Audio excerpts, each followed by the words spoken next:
sebagai inisiator awalnya. Jadi memberi ide yang akan dijalankan programnya di sekolah kami.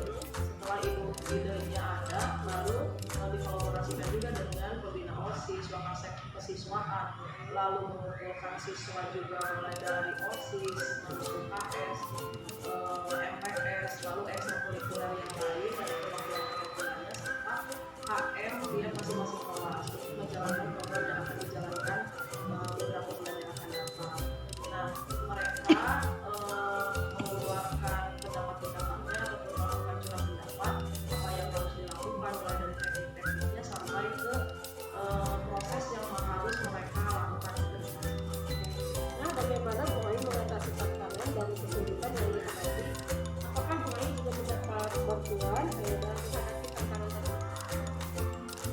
Sesuai dengan yang sudah saya sampaikan, tantangannya itu kan dari murid itu sendiri karena banyak sekali siswa yang tidak melakukan sesuai dengan yang sudah disepakati. Saya melakukan kolaborasi dengan mata pelajaran PKWU dan biologi khususnya untuk memberikan motivasi dan penguatan untuk peserta didik yang memang belum mengerjakan pola itu sebelumnya. Ketika mereka sudah paham mengenai manfaat pola tersebut, pasti dampaknya juga akan dirasakan baik itu di lingkungan sekolah maupun di lingkungan masyarakat. Lalu ada juga dari aspek sosialnya, ada salah satunya melakukan sosialisasi dari dinas pertanian terkait program maupun Nah, bagaimana pengaruh adanya tantangan dan kesulitan terhadap perkembangan proses pembentukan program sekolah berdampak pada murid untuk perkembangan selanjutnya?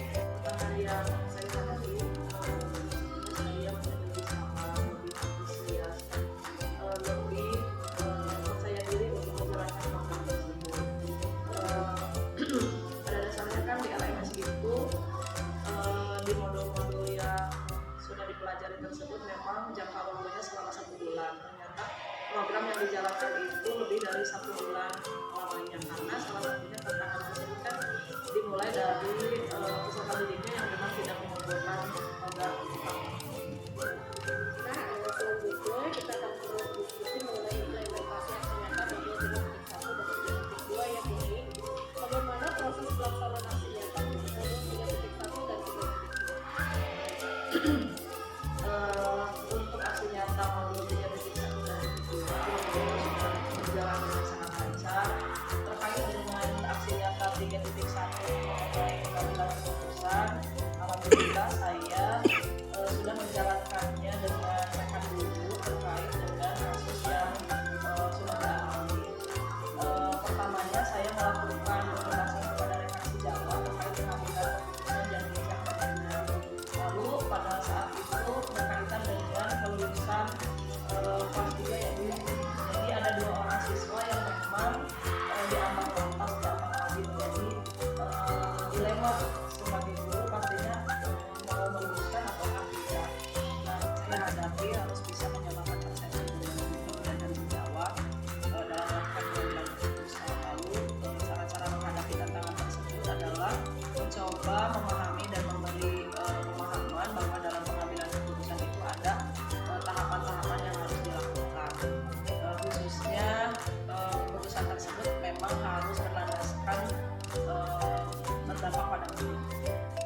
Nah, apa pembelajaran yang Bu Ai dapatkan yang bisa menjadi perbaikan di masa yang akan datang? Baik, pembelajaran yang saya ambil khususnya dari modul 1 sampai modul 3 itu ternyata ketika kita koneksikan semuanya itu bermuara pada siswa. Jadi dampaknya pastinya untuk siswa itu sendiri. Nah, alhamdulillah Bu Ai untuk diskusi genetik ini sudah selesai. Namun diizinkan saya menutup dulu ya. Nah, apakah dengan pendampingan ini Bu Ai selaku CGP merasa terpuaskan?